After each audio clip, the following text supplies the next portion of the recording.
Hi, I'm gonna do a grocery haul. I just went to the groceries. Normally, I went to go to the groceries on Sunday to prepare for the week. This week, it is Wednesday. I am late on my grocery haul. Good thing is that I always shop for a little bit more, so I had some groceries left over from the week, but it was a really busy weekend, and then I had to work Sunday night to catch up with work. Beginning of the month, I do programs for my clients. Low-key running a little bit behind on that. It's been crazy hot, and my energy levels have been so low. I'm struggling. And because I'm shopping on a Wednesday for groceries, it's also a short week because next week we're on vacation, so I also don't want to overbuy to make sure that I'm not leaving any produce. But I did buy the essentials that I need. Mexican household, we always have some limes, some cilantro. I'm trying to increase my herb intake. I'm making an effort to make sure that any prepared food or honestly packaged food that I buy does not contain that. And let me tell you, it was the hardest thing right now at Whole Foods, and Whole Foods tends to be one of the better bigger chain grocery stores. So some avocado is not ripe, but because it's so hot, I feel like I'll be able to eat an avocado in a few days. I love cherry tomatoes, but sugar bombs are so good right now that they're in season. So tomatoes are one of the best fruits that you can eat because they're very low in sugar. Cherry tomatoes are super flavorful, but they're also really good for your hormones, and if you have PCOS, tomatoes are your bestie. I normally buy bone broth, but I'm going to be making a lot more lentils than just eating rice because I want to intake more fiber with my carbohydrates. I am also struggling with high glucose levels, so I definitely want to make sure that my carbs are carbs with benefits.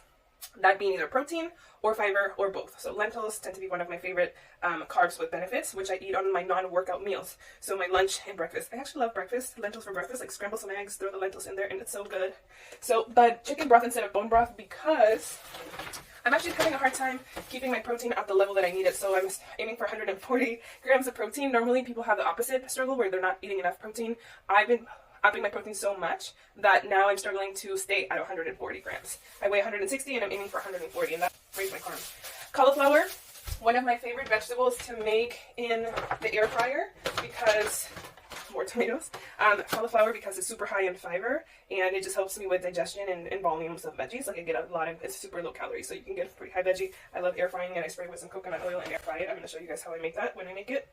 Recent find, because I'm reducing my seed oil intake, I also have to use more shelf-stable fats, and those are animal sourced most of the time. So we're thinking about olive oil, coconut oil, beef tallow, ghee, butter, all of those things. Because I'm lactose intolerant, I'm trying to stay away from butter. I do ghee, but I recently found this coconut oil that is actually liquid, and you know how coconut oil kind of, you know, the weather is and how hot it is. If it's solidified, it's cold, and if it's not, it's very hot. This one is always liquid, and so it's just a slightly more, I'm going to probably say refined. But literally the only ingredient is coconut oil, and I can put this in my spray bottle. So I use a homemade, not homemade, but like, because I want to reduce my impact on the environment, I don't buy cans. I try to buy one bottle of oil and continue to fill my bottle. So because I was trying to reduce seed oils, and also I've been told that avocado oil is great cold, but it's not great for your hormones hot. And I was doing everything of my cooking with avocado oil, so I'm trying to change that pattern. I don't know if this is good, but I bought hummus because I'm going to make a wrap with the gluten-free tortilla that I'm going to show you in a second. And I love putting hummus, cherry tomatoes, whatever protein I'm doing, and some sort of greens or lettuce, which I'm realizing that I forgot to buy. So maybe I'll do like a little cucumber, avocado, cilantro, lime salad and throw that in there. Buying prepared hummus was so hard because although it was mostly all of them labeled organic, they all had seed oils. They all had sunflower seed oil. This one was the only one out of like 10 hummuses in Whole Foods that did not. It's super simple ingredient, but it was like really hard to find. Yeah, it's chickpea, tahini, water, garlic, spices, and sea salt, citric acid. So this is a holy grail. I hope that it's good. Eggs, pasture raised and organic. You don't want to buy just regular, I think minimally organic, but pasture raised is so much better quality because if your chickens are eating corn and they're in a cage, and a lot of the times when it's free range, it just means they have space to move around in the cage. It doesn't mean that they're actually grazing. And what the animal eats is going to be in the meat of the animal, which means that you're eating that. So if I'm trying to stay away from seed oils, and I am going to give you guys a little bit more insight of that in a little bit. Another thing that surprised me is, again, I'm trying to do no seed oils, was buying almonds. I had to really look at all the options. This was the only option labeled organic that didn't have seed oils. Crazy. Like, I'm literally just buying almonds, a one ingredient food, and most of them, I like roasted and salted. Most of them had almond salt, sunflower seed oil, which is crazy. So I had to go with a little non-roasted and plain because I wanted to stay away from that. And the reason is I'm trying to reduce my inflammation, and this is the easiest way to, at a cellular level, reduce inflammation in my body. Cucumber, I just got one. Normally I buy more, but because your girl's going on vacation, I don't want to overdo it. I am a soy milk person, so I buy the organic kind. It's the first time that I read every ingredient and it passed the seed oil test. I like the taste, the texture, and the fact that it has a little bit of fiber and some protein. I'm going to try this almond and cashew butter plus coconut combo. There's no sweetener in it, so I was excited to try it. The reason why I chose this is because I don't vary my nuts very much, and I need to vary them to get all the nutrients from them, so this is a nice way to get some cashew, almond, and coconut, although I did buy almonds. I was trying to buy Brazil nuts at Whole Foods, but they only have the one that's covered in seed oil, so I need to find it in a different place. I am a crunchy peanut butter person, and surprisingly, the no stir peanut butter has sunflower seed oil, and that's probably what makes it shelf stable and not have the separation of oil. So unfortunately, I'm gonna have to mix it, whatever.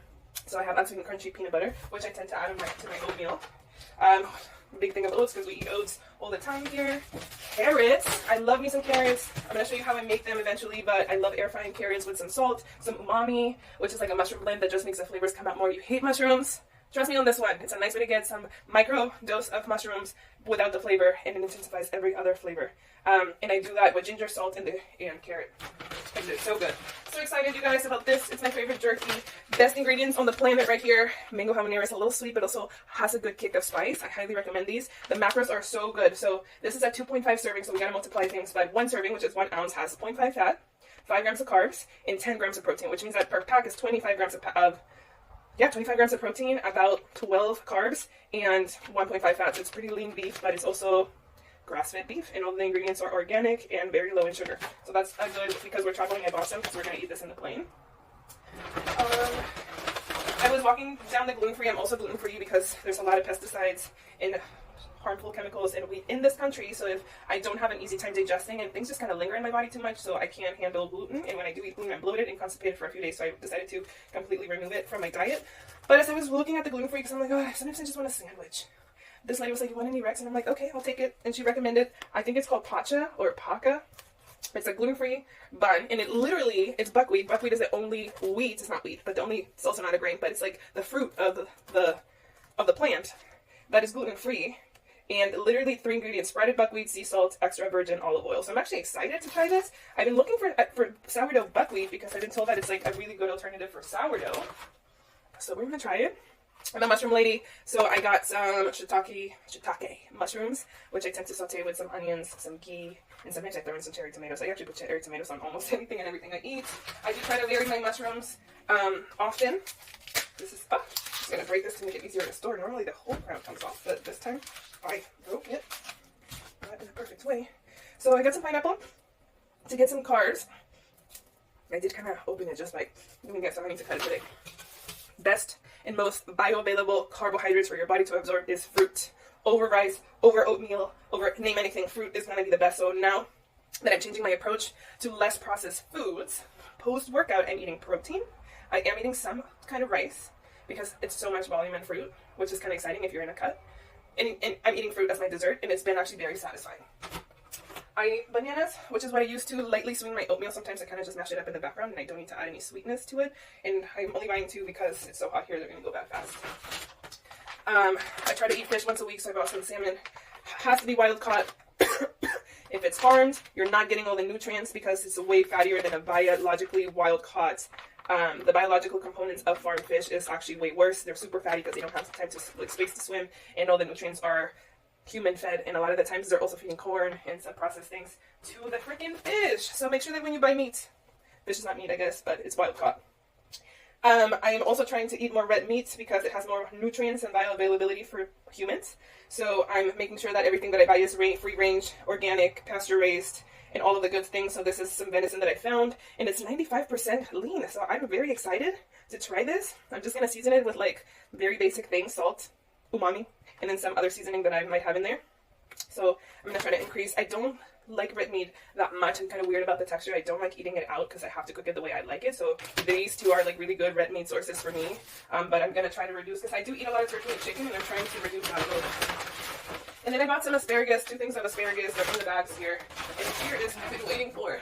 My favorite new gluten-free tortillas. If you've tried Siete, yes, they're all right, but these are so much better. The texture is just like a regular tortilla. Pollotas. 4 ingredients.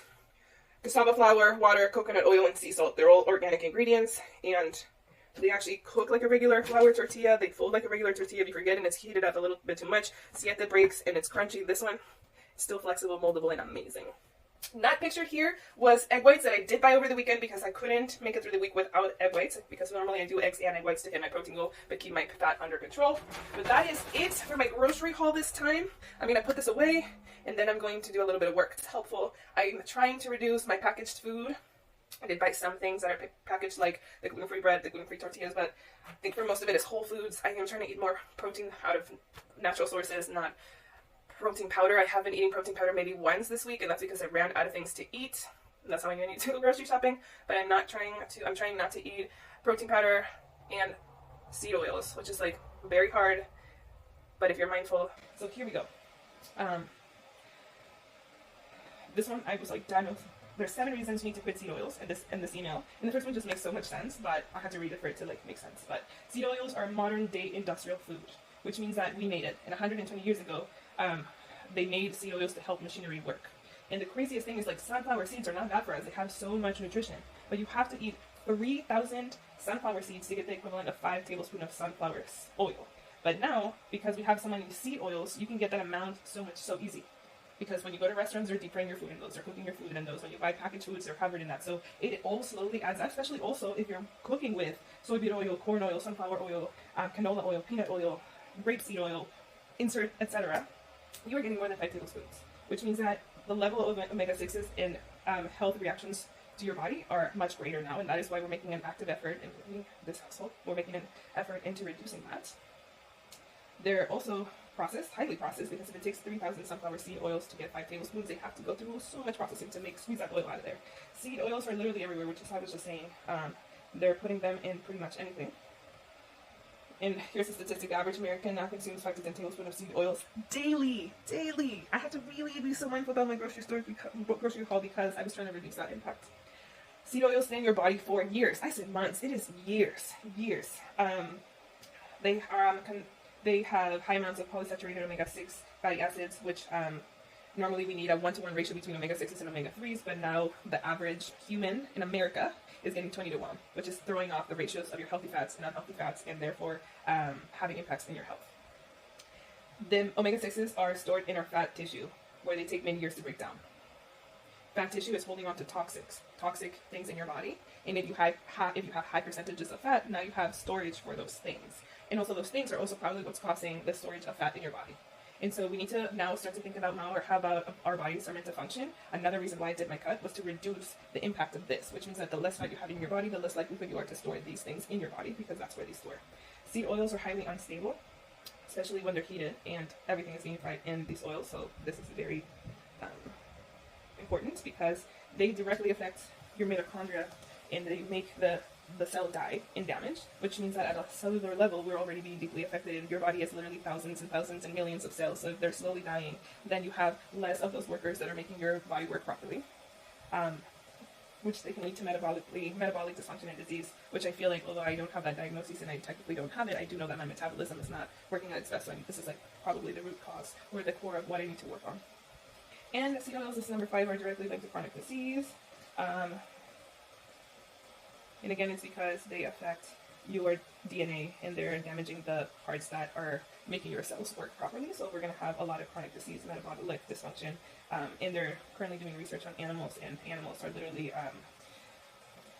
gene dysregulated, and just causing things like anxiety, depression, autism, and dementia, which also means that if this is happening to animals, it's probably also happening to us. So if you struggle with anxiety, depression, autism, I mean, not that you struggle with autism, but you have autism or dementia, it could also, we are starting to realize that a lot of these things are affected by the foods we eat. So it just makes sense that if I'm consuming these, then my mental health is also being affected. It is also linked to cancer, heart disease, autoimmune disease, mood disorders, cognitive decline, and dementia.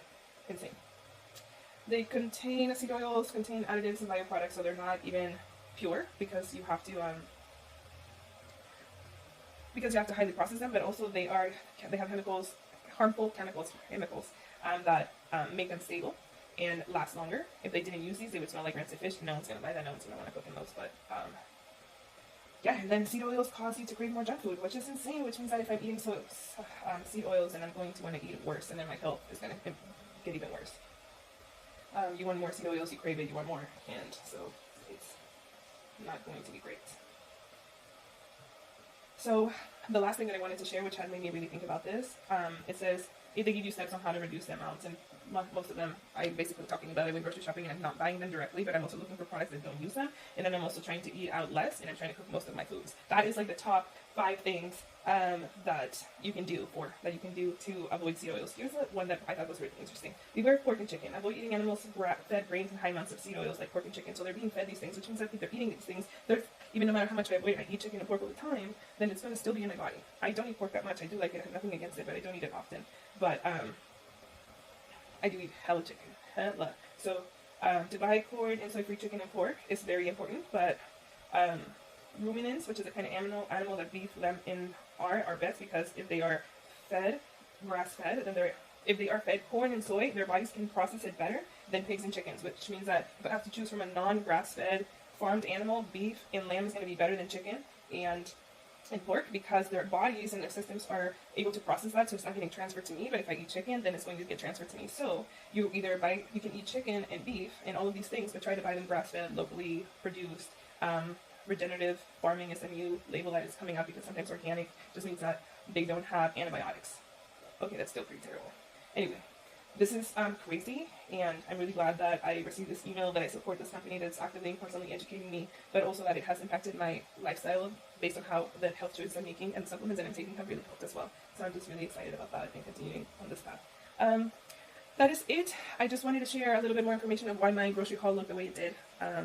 Thank you for watching. If you really like this content that you're seeing, please subscribe, comment below, and just get more involved, chat with me, let me know what else you want to know. And I got that part. And I'll see you guys later.